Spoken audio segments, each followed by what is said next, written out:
on, let's go. Come on. Come on here.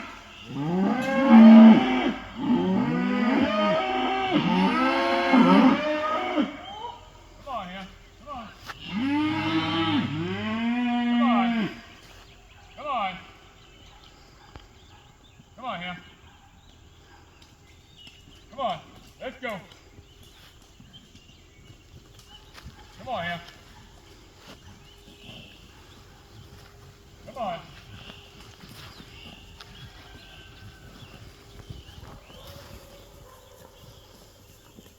Come on.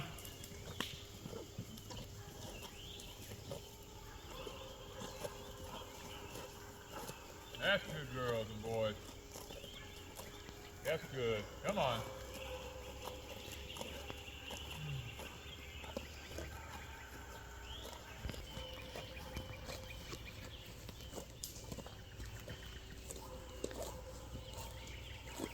That joker's shooting some jewels out of it. I've checked it just then, it's shooting about, well, my tester goes to, what does it go to? 5,500, it's lighting all of them up, so it'll definitely light you up if you get into it, I'll tell you that for sure. So it is working and the cows have... Well, you'll find out in a minute if one of them touches it.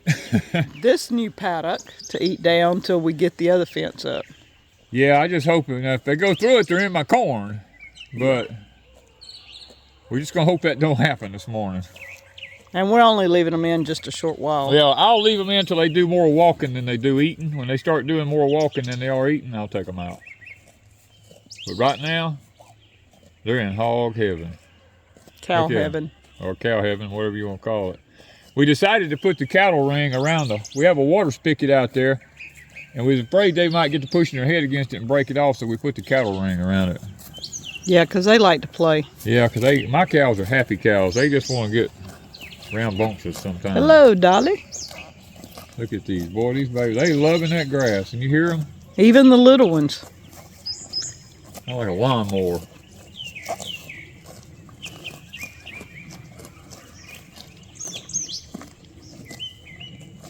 I went from just a few cows to a whole herd here in a matter of 1 year. Yeah.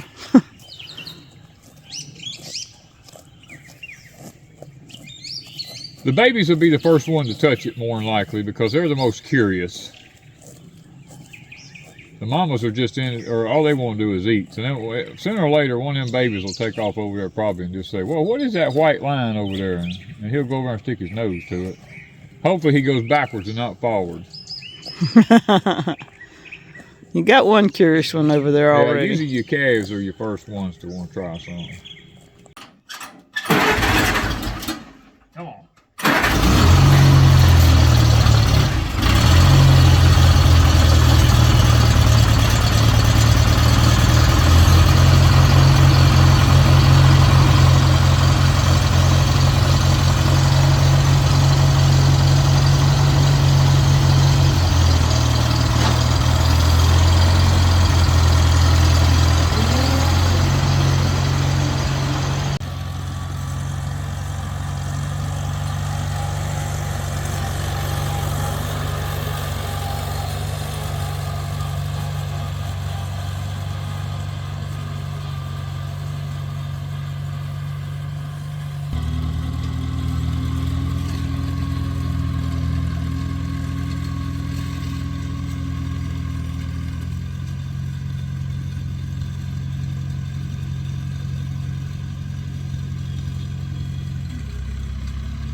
Oh, all right, guys, we finally got it laid off.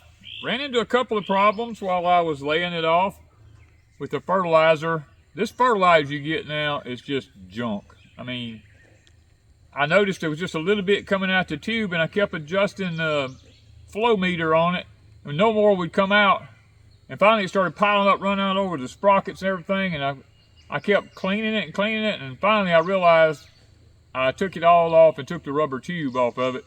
There was one piece of fertilizer about the size of a quarter had got down in there, and it was oblong shaped and got crossways in that rubber tube. I like to never got that thing out of there. When I did, it worked fine after that. So, oh, it was so frustrating. But we got that done. We got it all laid off. I won't be back in here again with a tractor. We got it to bed it up about 12 inches high on it here. You can see, I mean, my foot is down here, and you come across here, it's up about this high on me, the bed. So we got it about 12 inches. That's what we wanted. Now, you know, guys, it's already hot here in the deep south. Up during the day, the mornings are kind of cool, but up during the days it gets hot. I got to walk this whole field because I noticed when I was plowing, there's a few stalks here and there that's got the army worm started right in the very top of it. And I got to go through there, and I don't spray my corn. I walk through here and I look at every one of them, and I hand mash them, because they usually right in the very tip top of it is where they get, and you can take your fingers and just mash it and you'll kill the worm.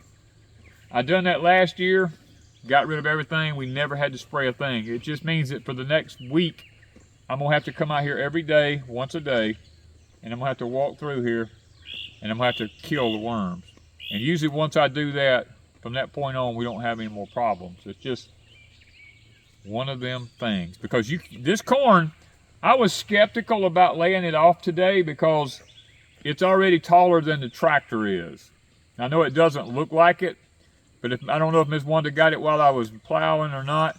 It's leaning the corn over bad. I didn't know if it was going to break it, which it didn't. I was thankful for that. Lord was good. We got it done. It's over for me now. All that's left is just let it grow. Now I may come back and put some Cherokee tans around in it from different places to see if they'll actually come up and grow some pumpkins out in here, because I don't have to plow it anymore. I think this is one of the first years I have ever had a cornfield that has no grass in it yet. I mean, usually when I lay it off, I have grass in it when I laying it off. This year, I don't have no grass anywhere. I'm just, I'm amazed. And if the corn can get up tall enough, fast enough, before it gets any hotter, then what will happen is I won't have hardly any grass in it at all. And that will be extremely exciting for us. She's pushing the envelope. She's pushing the envelope. She almost got bit. Yeah, it'll get her. This one's a pulse one. Now the one I have over at Deep South, it's wide open all the time. It's a weed whacker. It just cuts weeds off and everything. This one is a surge. It surges and pulses, and they can actually touch it with their nose for a second and it doesn't get them, but the next pulse will. And it's hot. I promise you, it is hot. So they're starting to walk more. Yeah, now that they're starting to walk more, what I'll do is I'll go in the barn and call them, and I'll go ahead and throw them a little bit of feed in there. When I do, we'll have to shut this gate out here. And that gives them something to eat every day for a while. That's called management, you know. That's what you do, is you just manage them. And then you make sure that they don't overgraze something and mess it up. That keeps them with a good belly full in the morning. Then you give them a little more feed, and then they can go out in the rest of the fields. It takes some of the pressure off of the fields, because they'll go lay down after a while and they'll just sit there and chew their cud. Like, see, Shoshone here, they're doing more walking. That's what you look for. Candy, she's doing more walking. Trixie's doing more walking. Dolly and Duke is doing more walking. That's when you know to take them out. So, time to get the cows out, time to put the cub up and get it washed and cleaned up. And then, guys, the next time you see the cub, it's going to have a new piece of equipment on it. An old piece of Well, it's an equipment. old piece of equipment, but it's a new piece for this cub to use. And I think you will enjoy it. So thank you guys from Pecan Grove.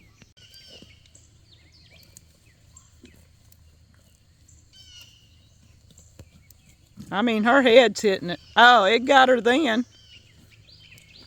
It's on. Huh? It's on.